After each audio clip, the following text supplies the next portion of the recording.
Alright guys, we're live, welcome back. We are in Montreal once again, didn't change since yesterday, it's pretty much the same thing. I said I would not be going live today, I said I would publish a video on the spot like I usually do, like pre-recorded. But I changed my mind, of course, it happens sometimes. So comment below if you're watching me live right now. I want to answer your question and discuss a very important topic.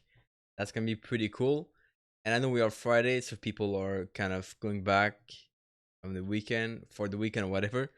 But if you guys are joining me live, once again, comment below in the chat. We'll make sure to answer your question. And I'll have something cool to discuss. So I'm just going to wait a few seconds until some people show up. I'll discuss that topic right after. Awesome.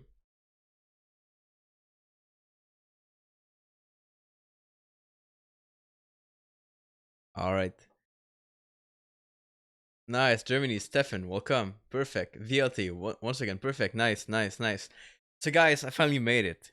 So this morning, between two calls, I've been working on a script to be able to get the alerts for MT4, basically on my cell phone. And big shout out to Stefan for that script.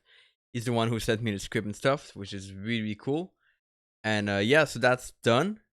Now it's working well. I have to get back on this, and that's gonna be awesome. But so yeah, I want to do kind of a Q&A today. It's gonna be pretty interesting. Sharon, welcome in London, I think, or the UK. Perfect, wonderful. So yeah, so I want to do a Q&A. I want to ask you a question. I might get into what I've been doing, like to get that script and stuff, but basic message here, and that's really important, is the fact that the reason why I've been able to get that script and I've been able to work on that to get alerts from my trades, which is gonna be like a big game changer overall, okay? Because I don't have to watch the chart all day. But the reason why I got this, and this is where it's really important, is that I've been surrounding myself so much with traders over the past 2 years and even 3 years that I get ideas everywhere. I get some resource from everyone, pretty much. And it's the same thing, it works. We exchange resources. They might need some help with something. I might be able to help them code something. And in exchange, I get some ideas back and some things that I can use myself to trade. And so that's been really awesome. If I was only trading by myself and only doing everything I want to do on my own, like I'm telling you, I would be at a way lower level and I would not be progressing as fast. I would not get these ideas as fast as I'm getting now because I decided to surround myself with traders. And I've said this like 1,000 times before, but it's really important for you to do this. Really crucial for you to surround yourself with traders. Have your social circle to be traders, not people who have a day job, not people who want to thrive in a company, although they could be some friends, but ideally more traders because those are the ones that will help you move forward. And you'll see a big difference. So I want to know for you guys in the comment, on the chat, whatever, if you're surrounding yourself with traders right now, if you have a group of traders in your city. If not, what are you gonna do to fix that? And we did a few videos on that before, but it's really important. And it's amazing the ideas you get and the insights you get and the resource you get, the script you get, the knowledge you get from other traders, which is really awesome. If you want to succeed in that area of your life or of finance, whatever we would call this, surround yourself with more people that want to do the same thing and you will learn from them. That's really crucial. So that's the first message I will have to start with. And I want to ask you a question. I had a question recently about TradingView, and I kind of want to answer that first. It's pretty simple. Someone was asking, I think this is a guy from Romania who was asking how to put the logo of the pair on the chart on TradingView. It's kind of basic. I want to show you guys it's pretty simple, and it's gonna be like I've had this in my chart. This thing right here behind. I've had this for the longest time ever. Like it's just how it works, and I didn't change it. But if you for some reason don't have this on your chart, here's how you do it. You do a right click on your mouse. If you have a Mac, it's kind of different. Yeah, guy, welcome. Perfect. And then you're gonna go into your properties. Okay, properties of the chart. Now you go into the background, and this is the thing right here. Because you have a bunch of options here. This is kind of useless. It's for the thing above. But right here you have watermark. Okay, and this is where you can put your thing. So probably yours is set something like this, so it's not showing up at all on the chart. You want to change the color or put it a little bit more dark, like this, and you're gonna get it on the chart. If you want to put it blue, like put it blue, doesn't matter to me. You do whatever you want. But for me, I've just left it as default, just like something like this. It's really useful when you kind of do your review because sometimes you tend to forget the pair you're at, and seeing this kind of makes it useful or easier But that's pretty simple. That's kind of how it works. Okay, so pretty simple here. If you guys have any question, I want to answer them. Of course, today there's a bunch of other questions I think I got by email. Let me pull this up, and I will answer your question once again. Okay, this is kind of really informal. I didn't plan. I didn't prepare. Although I have a few videos that I want to record, but yeah, we'll get to that. I had a question about, or actually, yeah, let me share this first. So I had a call today or this morning with a student from my academy, and the academy has a big plug. It's gonna be a link below if you guys want to check it out. But basically, so the guy's been in the academy for a long time, and for some reason he didn't get any result.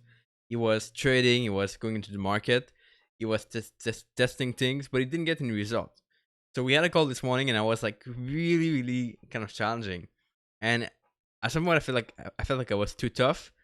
But here's the thing I realized: the guy's been trading for a few months. He's having a strategy right now he took from the course, trading 10 trades per day. Okay, and he's been doing that same strategy for like a month. Okay, so technically, like if you do this 10 trades per day for a month, which would be like 20 days of trading, that's like 200 trades, right? So, and he didn't get any profit. I think then I asked him what his win rate was. He had like a 30% win rate with a 2-to-1 of reward to risk. So it's kind of break even to losing, not that great. And so what he wanted to do is his idea was, well, I just want to start from scratch. I'll go through the academy, through the course. I'll follow the modules. I'll do everything. I'll learn the strategies I teach, and I'll implement that in the market to start from scratch. And then I told him like, well, so you basically have two options from here. You can either go from scratch, trying everything out from the academy from the beginning. It's gonna take some time for you to succeed, of course. Or you can use what you have, all the knowledge, the experience you had. He's been trading for like 1 year. So 1 year of trading is like a lot of knowledge, a lot of trial and error, a lot of practice, a lot of things you can implement. So I told him like either you go through the modules, you do that, or you do what you know the best and what you've been trying out, and you correct your mistakes. That's the big part. Like I'm pretty sure if he's gonna correct his mistakes he does right now, which is like taking some trades impulsively, exiting too early on some trades, he's probably gonna be profitable. And becoming profitable in trading is as simple as that. There's nothing more to it. There's nothing fancy, complicated about understanding the market or how things work. Although you need a strategy, of course, you need to test some stuff. But once you're there, you don't need to be more knowledgeable to succeed in trading. You just need to apply yourself, review your stuff, and act on that. Like correct the mistake you make. And this is the only thing needed. If he's having a 30% win rate now with his strategy, like if he's gonna correct the bad trades you take, he's gonna be profitable, and it's as simple as that. So instead of trying to always renew, always learn something new, always pick a new strategy, which I've done like for 2 years pretty much, going back and forth, new thing, trying it out again. Instead of that, just go with what you know, correct the mistakes, correct what's wrong, and you will succeed probably. Okay, that's pretty simple. But you can waste so much time going back and forth and trying new things and trying to renew to restart from scratch because things go wrong. If you are going wrong and you start from scratch, you're gonna just start wrong and it's gonna keep going wrong because the only thing you know how to do now is to trade wrong. Okay, so you need to correct the mistakes first, then you go back, and then you reevaluate over the months how things go. Okay, that's really important. I think people don't understand that, but it's a very simple thing, but that's really useful. Okay. So I want to see if I have any question by email I want to answer because there's a bunch of them, and I feel like it's gonna be overwhelming at some point. Uh, Someone asked me here. Look at my email now. Someone asked me about whether the academy. So why the monthly membership of the academy is gone on the website? It's because it's not gone per se, but I found from my experience in the academy and coaching people and teaching people and stuff that I kind of have a limit of people I can coach and teach to, because otherwise if I go too high and I have too many people in the academy, it's really hard for me to provide a good service and to help people do calls with them and stuff. So I had to reduce that, and if it doesn't appear on the website as the monthly membership, if it's not there on the page, it's because it's like complete now and there's too many people, and I want to make sure the people who sign up and who in the end like pay me, I want to make sure they have a good service and that they are taken care of. That I can do calls with them when they need to. I can help them out at any point, and that's why I have to put a limit, and so I cannot get anyone to sign up for the academy. So yeah, and there's a few memberships. There's like a monthly one, a lifetime one, and a coaching one, more intense. But whatever, it's linked below as always, so you guys can check this out. Salut Wooden, perfect. Oh man, we could go on hours for this. That's awesome. And would you would you make a list of mistakes mostly people make at all times? We could go on hours with that. Could be crazy. I could go could go on and on until like 10 p.m. this evening, whatever. It's not even 2 p.m. yet. But yeah. Uh so let's see. We'll get back to that after. I see VLT on the USD CAD pair with the trade war between US and Canada. You think Canada CAD will go down? And the old position of the weekend. I don't have any trade on USD CAD. I closed a trade last week, I think. This was a break-even trade, if I'm not mistaken. And yeah, it's been just up and down, and it broke out of the range or the area we thought would be a resistance area. Actually, we can go on the chart. Yeah, let me put this up right. Just close the email because that's gonna be a lot of distraction. Here we go. Chart time. So USD CAD, and I hope you guys can see right. I'll just verify. Yeah, we'll get back to your question in a few minutes, Anoop, because I want to talk about that for sure. So USD CAD. Well, let me go back here. So now it looks nice, but it looks like price was kind of touching this area of resistance, okay, which is talked about a few times, 1.31. We bounced here in the past. We bounced again here in the past. Now it broke of this. We took a trade. I took a trade per se, cause I don't know about we, but I took a trade around this level. Actually, that was on the, I think, for 1 hour chart. I think of the sort. Yeah, 1 hour chart for sure. I think that was here. Okay. Or maybe not. That was somewhere before. I think it was not here, but maybe one after. Anyway, doesn't matter. So yeah, I took a trade on this, and basically price just broke above the range, and I said, well, since it broke above, the next area that's kind of logical to go to is this area right here, 1.35. Okay, it was half kind of a way to go to this level, but this is the level I would be interested to trade. Not in between, because this is like a range. Okay, it's messy, but toward this level. Actually, I'll put a big box over here, because I talked about this yesterday, how to identify the zones. I'll maybe put the video, the link below after. But I always put some bucks to the zone to make sure that I understand this is a zone, not a line. So when price breaks to this level, this area, then this is what I'll be looking for trade, okay, for selling opportunities. But for now, in between, it's kind of unreliable. And that's what I'm waiting for on USD CAD. But there's going to be a review anyway on Monday. Yeah, Monday there's going to be a review. And you guys will see kind of what I am planning to trade and stuff. And that's going to be perfect for next Monday. Okay. So, question here from Wooden. What do you think about learning and trading only one pair? Yeah, trading one pair is good. It's actually pretty good, and it works well. If you are day trading, if you are swing trading, you're gonna have a hard time because you cannot take too many trades on one pair. Like you might take only one trade per week, so you have to be careful. If you day trade, it's really good because you can focus on that pair for 2 hours per day, for example, and it's easy. Like you just have that pair to trade.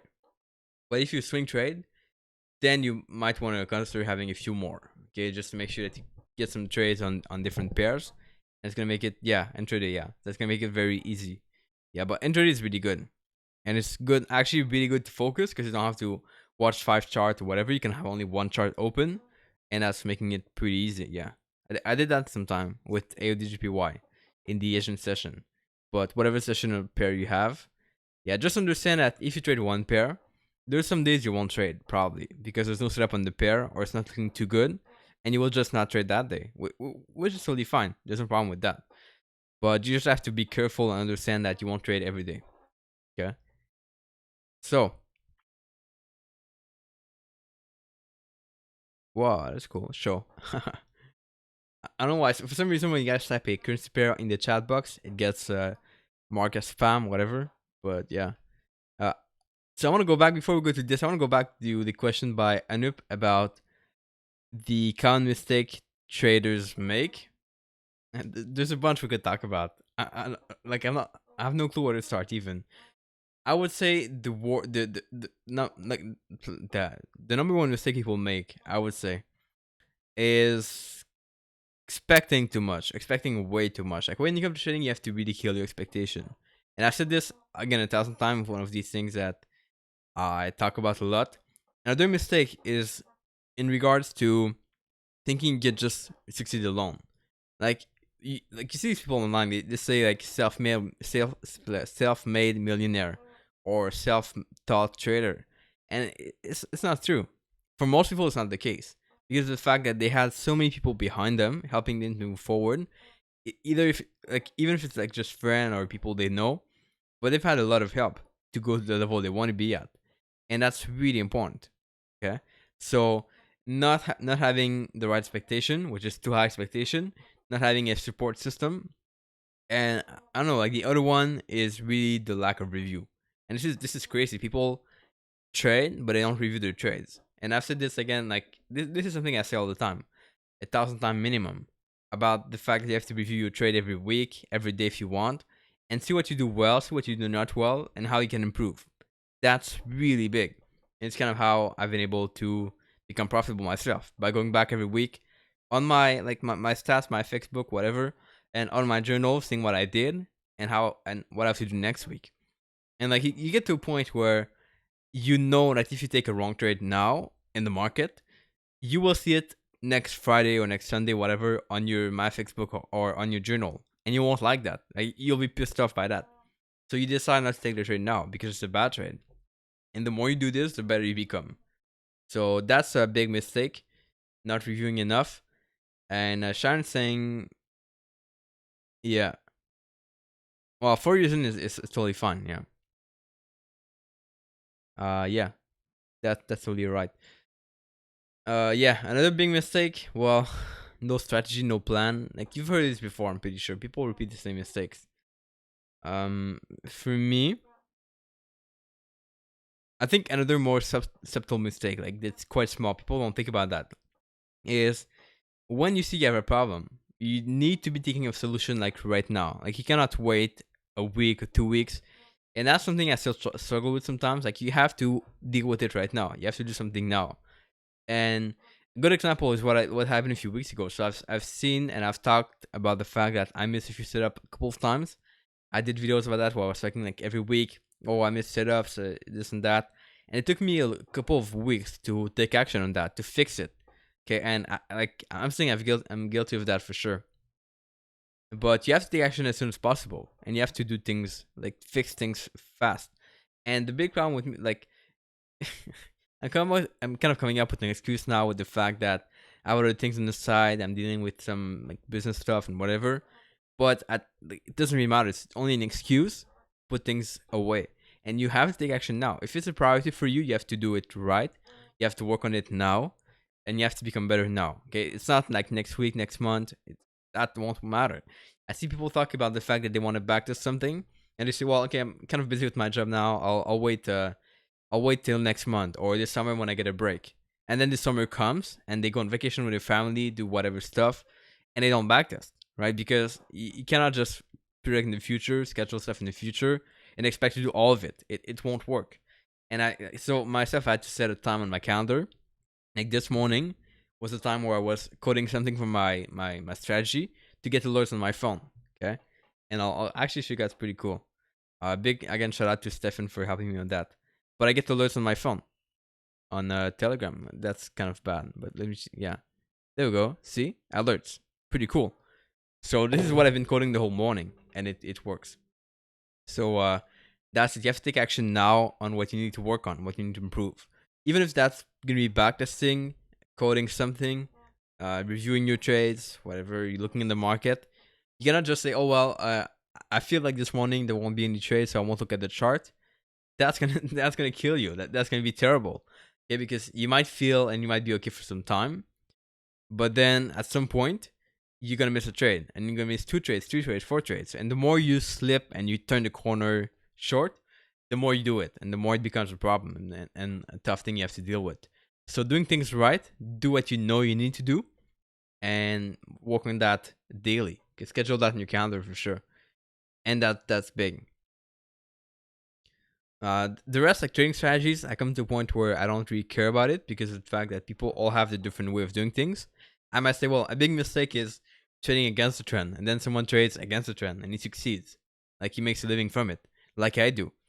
And so, like, you cannot just pinpoint and say, well, this is right, this is wrong in the market, until you have a lot of data to back it up, and that's hard to do, kind of.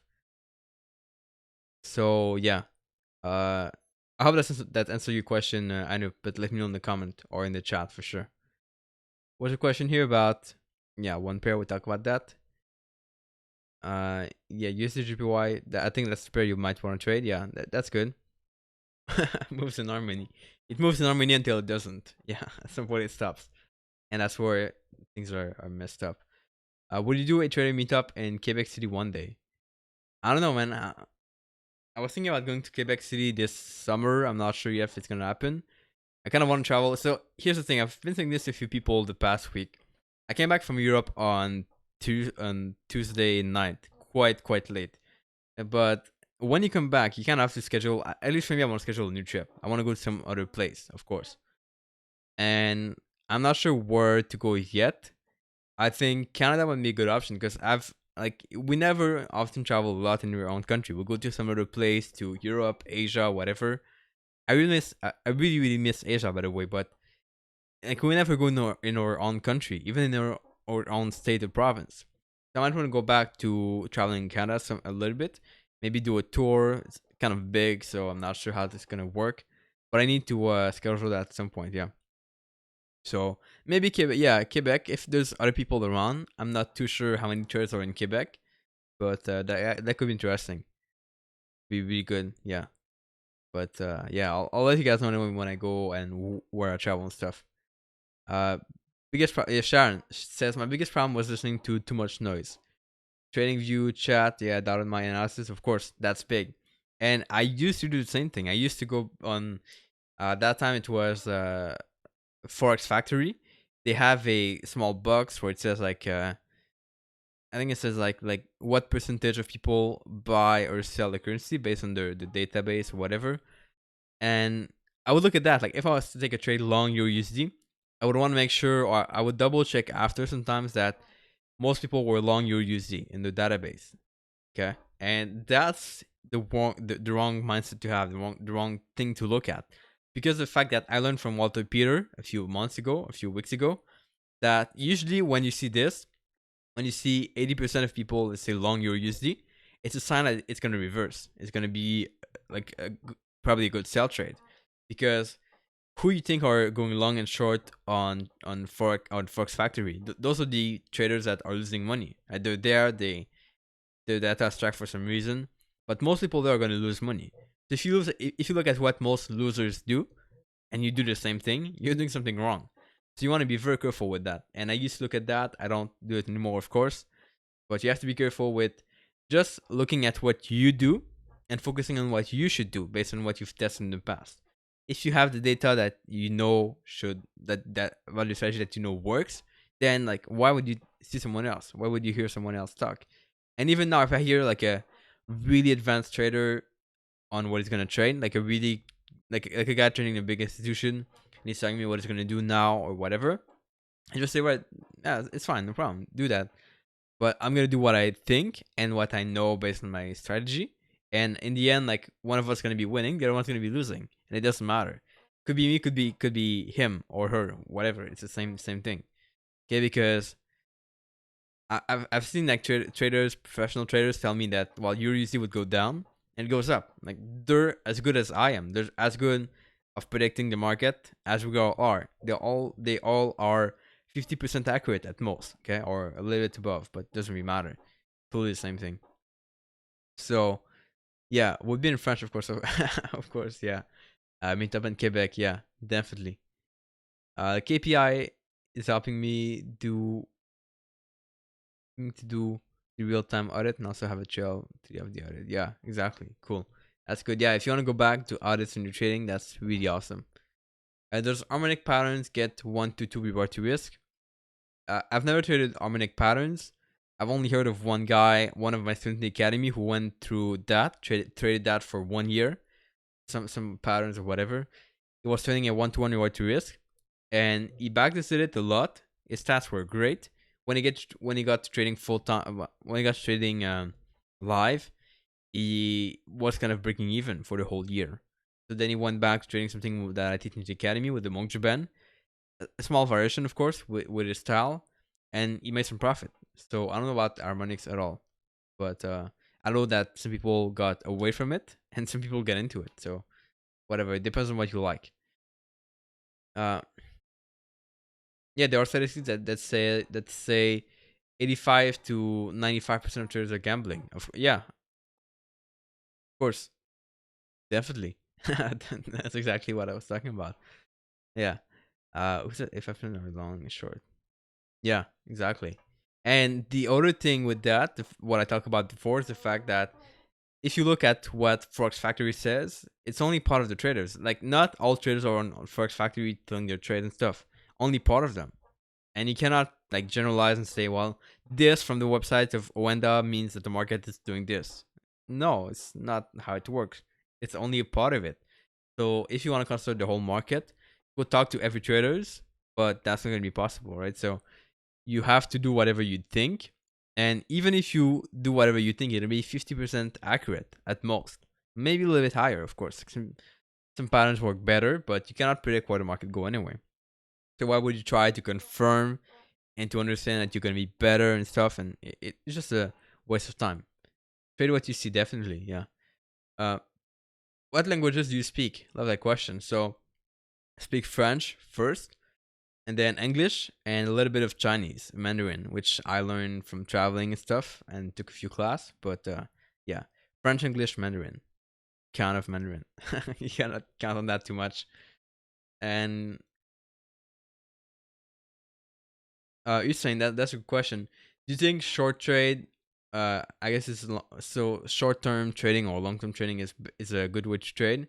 I prefer kind of long term, kind of swing trading because of the fact that I don't have to be involved every day. I used to day trade. I used to really like it. Was in the Asian session. That was awesome. But the fact that you spend 2-3 hours in the morning to trade or in the evening, depending on where you are, it's time consuming. Like 2-3 hours is what I spend now to edit like half a video, let's say. And if I'm gonna spend time trading, it means I cannot do something else. I have to stick to trading for that 2-3 hours. And so I found that this was constraining for me too much with what I want to do, with kind of the goals I have. But you might have different goals. If you like to trade, like if that's what you want to do, then day trade is totally fine. But if you want to do something else, want to build a business on the side, want to work in your job, I would go with kind of long-term trading a little bit more. And but it always depends, of course, on your personality. That's a big thing. Mihai says you need to be in the point where you can be sure on your assets. Yeah, of course. Yeah. So it's not about sure on your assets. Well, yeah, it kind of is. Kind of understand what you mean. So you have to be sure on your analysis, but you have to be sure that you do the right thing, no matter what happens. Could be a losing trade, could be could be a winning trade, but at the end of the day, at the end of the trade, at the end of the session, whatever, you know you've done the right thing, and that's all that counts. And now I'm much happier when I know at the end of the session I've done the right thing, or at the end of the day, whatever, because there's no session when I trade. But I'm much happier at the end of the week when I know I've done the right thing based on the plan, and that all my trades I took this week were good trades. Not necessarily winning trade, but good trades, that they were according to the plan. And that if I was presented to them again in the market, I would take the same trades. If I know there's a discrepancy where I shouldn't have taken a trade, or I should have taken this trade that I didn't take because I second guessed myself, then it's wrong. I know I have to fix something, work on something. But if I know it's exactly the same thing, I'm just happy, and I just go on the weekend. I'm happy, I'm relaxed, and everything goes well. Because that's the state you want to be at for sure. VLT. Do you often hold position over the weekend? Yeah, whenever it happens. And not all weekends. Some weekends, like about, I don't know, 50% of the weekend I have position on the weekend. It just depends what happens. Like I don't close my trades before the close of the week. I don't open position on the weekend on purpose. That would be kind of stupid. But if the trades didn't reach a take profit, I'll just keep them on the weekend. It doesn't matter. Okay. And the worst I've seen is like having a small gap and nothing happens. Okay, so it's not a big deal for my style of trading. If I were to day trade though, I would definitely close the trade at the end of the week because I don't want to keep it the whole weekend. And even I would probably close the trade at the end of the day anyway. So you just close your trades before the weekend. I think that's how I would go about it. Are you a full-time trader? Question that just came up. I like it. I kind of like the question, but I don't like how most people answer. Then I've said this a few times. Here's my view about trading. Okay, I don't trade full time because a full time trader to me is someone who's gonna be showing up in the market daily, trading daily, and like really trading. Okay, only trading. So that's what I think of a full time trader. I consider myself to be more like a business person overall. Okay, because I have different businesses. Trading is one of them. That I go in the market, I take trades because that's part of the business. That's the whole business, taking trades.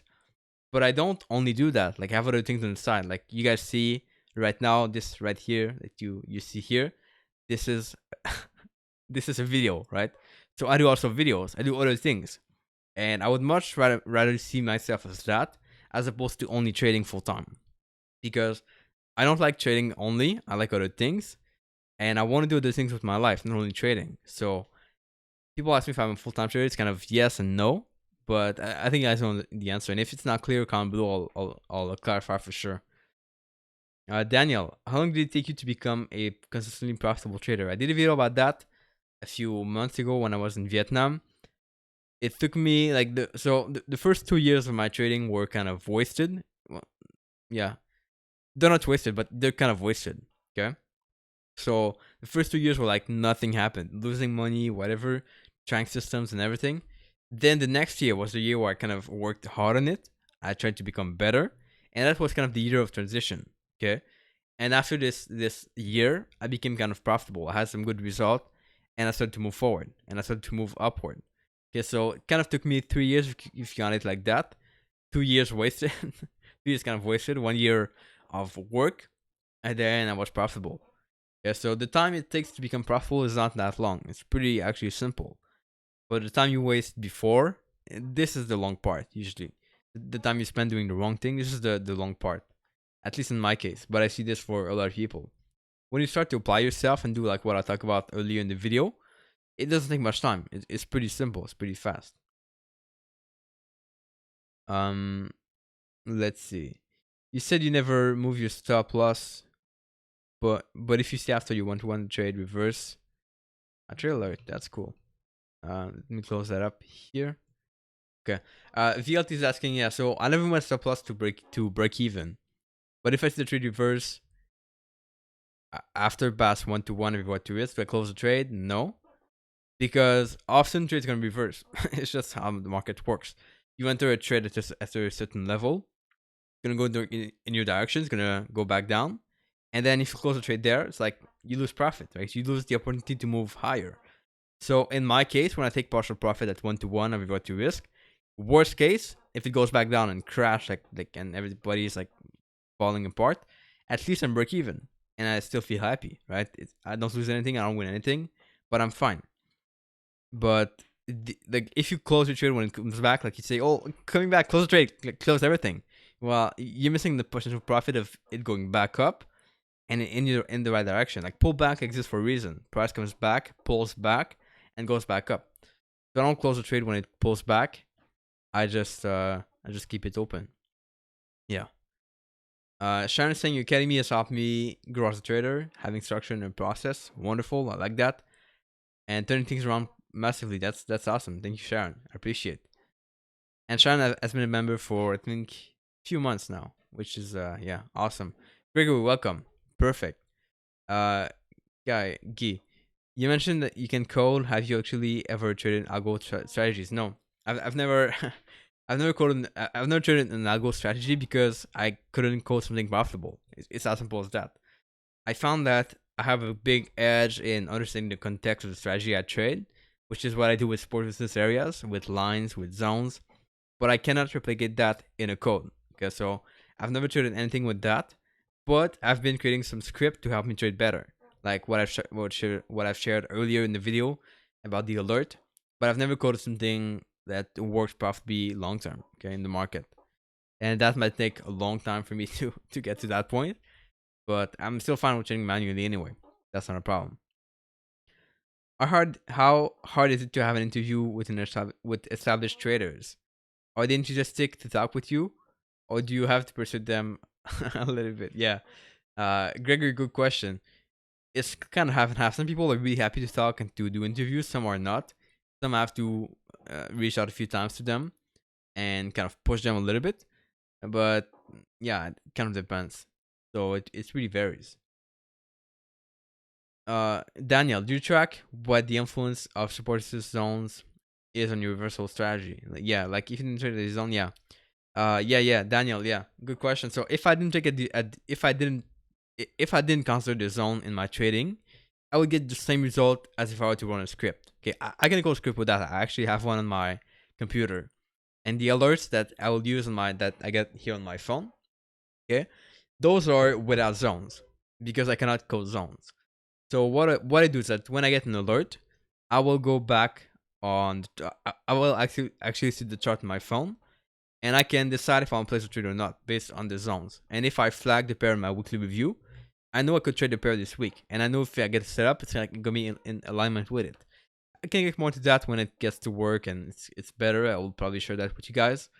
But yeah, the results are pretty bad if you only trade that without the zones. Okay, so it's gonna be not profitable probably, unless you find a way to make it work. But I've never found a way to make it work myself. Also, are there a lot of people who had no intention of talking to you, but now since your channel has become larger? Yeah, yeah, Gregory, that's a good question. So two things I've seen that kind of, well, no. So one thing I've seen that makes people afraid is like this right here, the video. People are super afraid of that. So when I tell them I want to do a video interview, they're like, "Whoa, video! Whoa, what's happening? This is like crazy." So they don't want to do videos sometimes. So I have to push them, or like, yeah, almost force them to do videos, which I think is better for you guys anyway. Like you learn more on a video, you're more engaged than if you're gonna watch like or listen to an interview sometimes. I prefer that anyway. And so, but this depends. Some people are happy about it also. It really varies. And yeah, some people reach out as you become larger, and this works with everything in life. Like if you have a business, as you make more income, as you become better, more people reach out to you. More people wanna get a hold of that because they see a potential for them to make money, to have new opportunities. So you have to be able to screen the right people, and that's something I've been like pretty good at the past few months. I get a lot of brokers reaching out that say they wanna do partnership or deals or whatever. Some people that say they want to make content for my blog. The answer is like no. It's just like a no, because I see that they're there only for the money and not to help people, which is something I completely hate and I cannot stand at all. So yeah, I've been able to screen people quite well, I think. How do you choose what trader to interview? It depends. So it used to be people that, in the beginning, people that inspired me, that I was looking up to, like people like Chris Capri, like Mike Bellafiore, like a bunch of other people.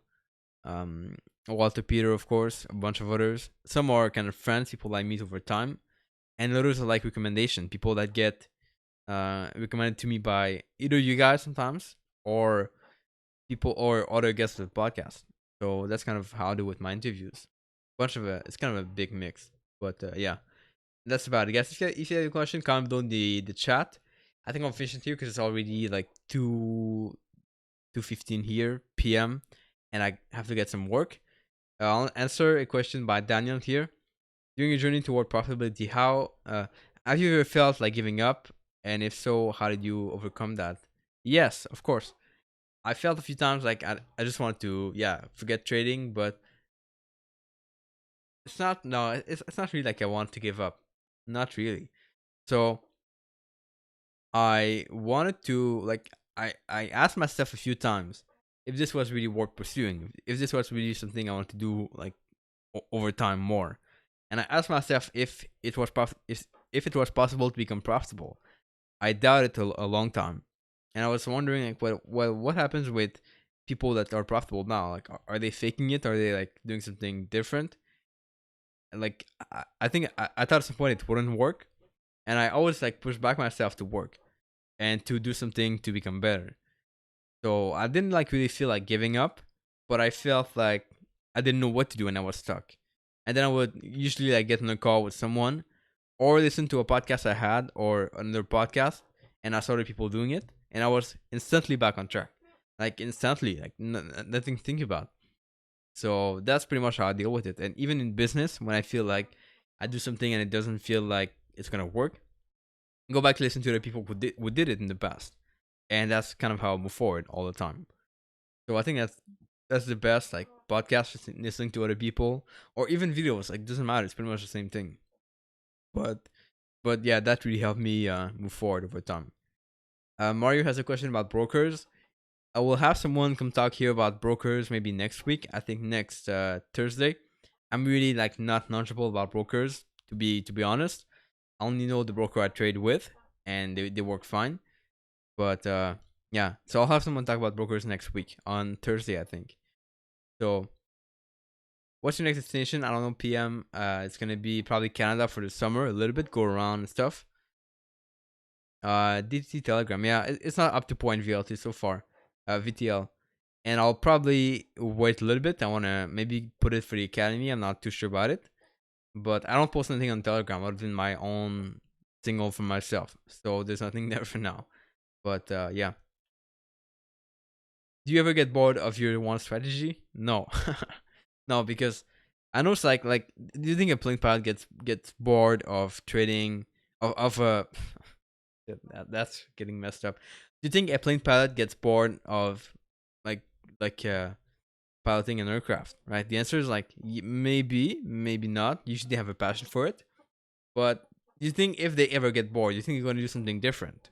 And do you think they're going to say, well, last week we went up to take off. Now this time we'll try to go down to take off. Like, no, it won't happen, right? So they know what they have to do, and it's just the same thing with trading. I know what I have to do, and I just do it. And it's not a big pain. It's pretty simple, and it works well. Yeah, exactly. Uh, Swing trading was like frustrating. So yeah, I will finish with that because I really have to go. But some people say swing trading is like, yeah, you look for swings in the market. So price moves up, you look for this is a swing.